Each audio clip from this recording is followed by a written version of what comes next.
नमस्कार दोस्तों, मैं राहुल सिंह राजावत गरगज क्लासेस में आप सभी का हार्दिक स्वागत करता हूं। दोस्तों, आज हम इसमें स्टेनोग्राफर 2023 के क्वेश्चन जो अभी जिनके पेपर हाल ही में समाप्त हुए हैं उनके जीएस के क्वेश्चन को डिस्कस करना स्टार्ट कर रहे हैं। तो आज जो है ये हमारा पहली शिफ्ट है। तो आइए दोस्त स्टार्ट करते हैं पहले क्वेश्चन के साथ। लिखा है, if God was a banker, पुस्तक किसने लिखी है? ए जुम्पा लाहिड़ी, बी अश्वनी सांघी, बी अमिताभ घोष या डी रवि सुब्रमण्यम। तो दोस्त बात करूं तो इफ़ गॉड वॉज एंकर की जो पुस्तक है जो लिखी है आपके रवि सुब्रमण्यम ने। किसने लिखी है दोस्त? तो ये लिखी है आपके रवि सुब्रमण्यम ने। बात करूं ये कौन है, तो ये एक बैंकर हैं। कौन है दोस्त? एक बैंकर है और वर्तमान में भारतीय जनता पार्टी क्या है, एक सदस्य हैं, यानी बीजेपी के जो है एक सदस्य हैं और ये लेखक भी रह चुके हैं। ठीक है ना दोस्त। चलिए अगले क्वेश्चन की मैं बात करूँ आपसे। लिखा है, निम्नलिखित में से कौन सा एक सिंगली वृत्तांत है जो मौर्य समाज का एक महत्वपूर्ण साहित्यिक स्रोत है? ए अर्थशास्त्र, बी महावंश, सी इंडिका या डी मुद्रा राक्षस। तो बात करूं दोस्त, श्रीलंका में जो सिंगली में जो मौर्य समाज का एक महत्वपूर्ण साहित्यिक स्रोत है वो है दोस्त एक महावंश है।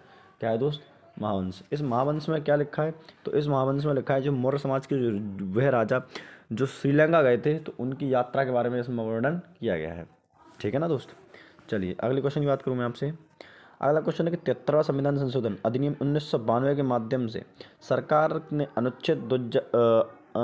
अनुच्छेद डैश में वर्णित संवैधानिक दायित्व को पूरा किया। ये 42, 43, 40 या 41।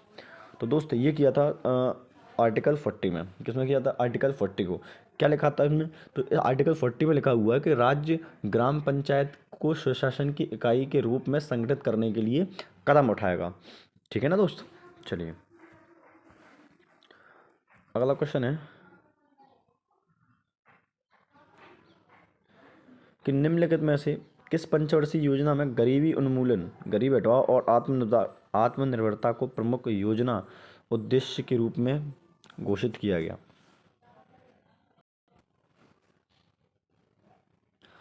तो क्वेश्चन है कि निम्नलिखित में से किस पंचवर्षीय योजना में गरीबी उन्मूलन और आत्मनिर्भरता को प्रमुख योजना उद्देश्य के रूप में घोषित किया गया?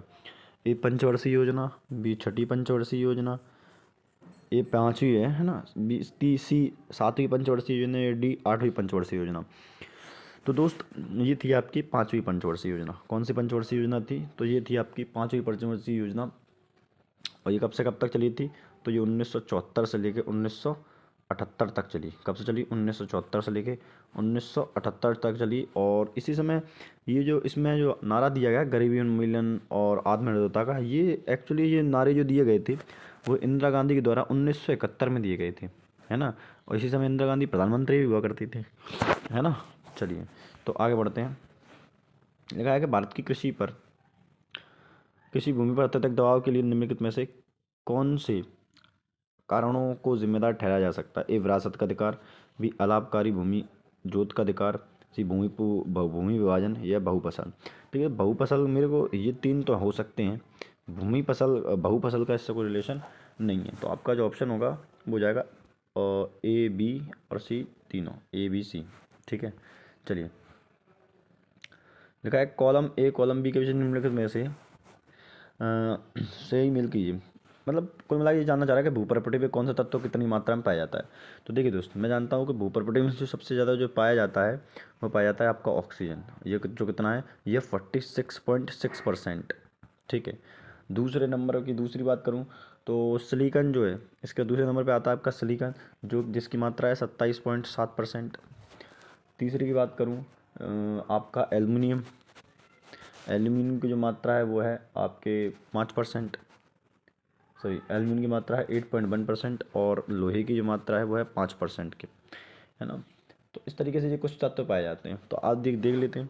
तो ऑक्सीजन की जो मात्रा होगी वो होगी 47% मान सकते हैं अपन, लगभग।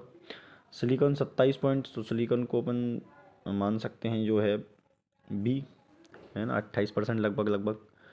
एल्युमिनियम की जो मात्रा है 8.1 है तो एल्युमिनियम को मान लिया 1। आयरन की मात्रा 5 है तो आयरन का है। देख लेते पहले का सी किस में, पहले और तो ये ऑप्शन नंबर बी और ऑप्शन नंबर सी तो मेरा आंसर नहीं हो सकती। फिर दूसरे का ए किसमें है? दूसरे का ए और दूसरे का ए दूसरे का ए तो नहीं हो सकता, है ना, तो दूसरे का तो बी होगा, दूसरे का बी मतलब ऑप्शन नंबर 4, यानी ऑप्शन नंबर डी जो है मेरा आंसर। अगर मैं भू प्रॉपर्टी के बारे में और बातें आपको बताऊं तो भू प्रॉपर्टी को हम क्रस्ट के नाम से भी जानते हैं। तो दोस्त भू प्रॉपर्टी को ही हम किसके नाम से जानते हैं? तो भू प्रॉपर्टी को ही हम क्रस्ट के नाम से भी जानते हैं। किसके नाम से? क्रस्ट के नाम से जानते हैं। आप जानते हैं कि ये पूरी पृथ्वी का जो भूमि है उसका केवल 1%, और 1% से भी कम है लगभग, अगर मैं सही बताऊं तो 1% से भी कम है, ठीक है। और इसकी जो सबसे नीचे वाली जो परत है भू प्रॉपर्टी की, इसे बोलते हैं महोरो विसिक। क्या है? महोरो विसिक कहा जाता है, बहुत ही खतरनाक नाम। मोहोरो विसिक, क्या बोलते हैं? मोहोरो विसिक। नहीं, ये भू प्रॉपर्टी की सबसे नीचे वाली परत को कहा जाता है, ठीक है।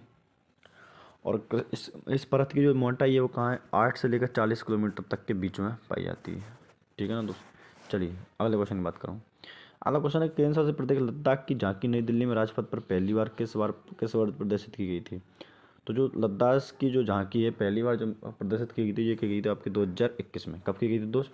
तो 2021 में की गई थी। अगर मैं बात करूँ 2023 की, तो 2023 में जो आपका 74वां गणतंत्र दिवस मनाया गया था, इसमें जो पहला झांकी जो जीती है, मतलब पहले अवार्ड पहले स्थान पर जो आई है वो आई है उत्तराखंड की। उत्तराखंड की झांकी पहले स्थान पर आई है। और उत्तराखंड की कौन सी? उत्तराखंड की मानखंड झांसी, उत्तराखंड की मानखंड झांसी, है ना। और मैं आपको बताऊं तो पीपल, और इसमें एक अवार्ड मिलता है जिसका नाम है people's choice award. People's choice award, तो ये किसको मिला है? तो ये मिला है, ये अवार्ड मिला था आपके किस झांकी को मिला था? तो ये गुजरात की झांकी को मिला था। किसकी झांकी को मिला था? गुजरात की झांकी को, ठीक है। थोड़ा दोस्त लिखने में दिक्कत है तो आप समझ लेना, मैं बोलता जा रहा हूँ साथ साथ, ठीक है ना दोस्त। चलिए अगले क्वेश्चन की मैं आपसे बात करूँ कि शरीर की प्रतिरक्षा प्रणाली की किस सिद्धांत में वास्तविक अंतर फैक्टर प्रोटीन या आपके आमाशय की परत में इसे बनाने वाली कोशिकाओं पर हमला करती है?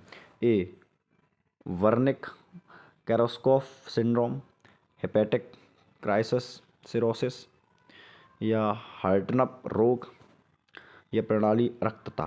तो दोस्त ये है आपका ऑप्शन नंबर डी, इसको बोलते हैं प्राणी अरक्तता, ठीक। चलिए अगले क्वेश्चन की मैं बात करूँ आपसे।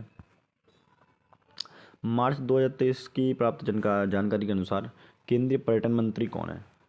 ए स्मृति ईरानी, किशन रेड्डी, हरदीप पुरी, या डी गजेंद्र शेखावत। देखिए दोस्त, तो ऑप्शन से हटाना स्टार्ट करते हैं। गजेंद्र शेखावत आपके वाटर मंत्री हैं, है ना, जल मंत्री हैं। स्मृति ईरानी आपकी बाल महिला विकास मंत्री और अल्पसंख्यक मंत्री, तो ये भी आपका ऑप्शन नहीं है, ये भी आपका ऑप्शन नहीं है ना। और बात करूँ हरदीप पुरी की, तो दोस्त हरदीप पुरी के पास कौन सा मंत्रालय है आपके पास इस समय? तो ये आपके पेट्रोलियम मंत्री संभाले हुए हैं, पेट्रोलियम मंत्री। तो ये तो आपका आंसर नहीं हो सकता, तो इसलिए पर्यटन मंत्री कौन हो जाएगा? आपका जी किशन रेड्डी, ठीक है ना दोस्त। चलिए लगाए, श्री नारायण गुरु जी ने जाति और धर्म के आधार पर होने वाले भेदों और निरर्थक माना और सभी के लिए एक जाति एक धर्म और भगवान के सिद्धांत पर समर्थन किया। वह निम्नलिखित में से किस संगठन से संबंधित है? ए ब्रह्म समाज, आर्य समाज, वेद समाज, या नारायण धर्म परिपालन योगम।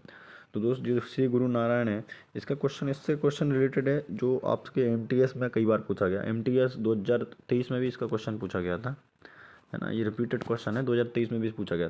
तो ये किससे आते हैं? ये आते हैं श्री नारायण धर्म परिपालन योगम। इसमें ये क्वेश्चन पूछा था, उसमें ये पूछा जाए कि श्री नारायण धर्म परिपालन योगम की स्थापना किसने की थी? तो दोस्तों ये स्थापना इन्होंने की थी, श्री गुरु नारायण ने। और ये कब की थी? तो ये की थी 1903 के समय। कब की थी दोस्त? 1903 में जो है इन्होंने इसकी स्थापना की थी, ठीक है। ये 1903 या 1963, हाँ 1903 ही है शायद, ठीक है। चलिए अब बात करूँ अन्य, इसमें जो जो अन्य ऑप्शन की बात कर लेते हैं जरा। ये भी काफ़ी चर्चित क्वेश्चन, कई बार रिपीटेशन हो चुका है इन क्वेश्चनों का, है ना। देखिए तो सबसे पहला है ब्रह्म समाज। तो अब जानते हैं ब्रह्म समाज की स्थापना की। ब्रह्म समाज की स्थापना 1828 में किसके द्वारा की गई है? राजा राम मोहन राय और दादा द्वारकानाथ टैगोर के द्वारा की गई है, ठीक है। एक अगला है आर्य समाज। आर्य समाज की स्थापना दोस्त 1875 मुंबई में की गई, है ना। इसकी दो स्वामी दयानंद सरस्वती। वेद समाज की बात करूँ, वेद समाज की 1864 में 1864 में किसके? केशव चंद्र सेन के द्वारा मद्रास में की गई थी, ठीक है ना दोस्त। तो दोस्त इसमें टोटल 50 क्वेश्चन आए हैं, जिसमें से अभी केवल 10 ही क्वेश्चन को डिस्कस कर रहे हैं। बाकी अगली वीडियो में हम थोड़े से ज़्यादा क्वेश्चन लेंगे। ठीक है, तो मिलते हैं अगली वीडियो में, तब तक के लिए लाइक शेयर सब्सक्राइब करते रहें, सब्सक्राइब जरूर कर लें। ठीक है, धन्यवाद।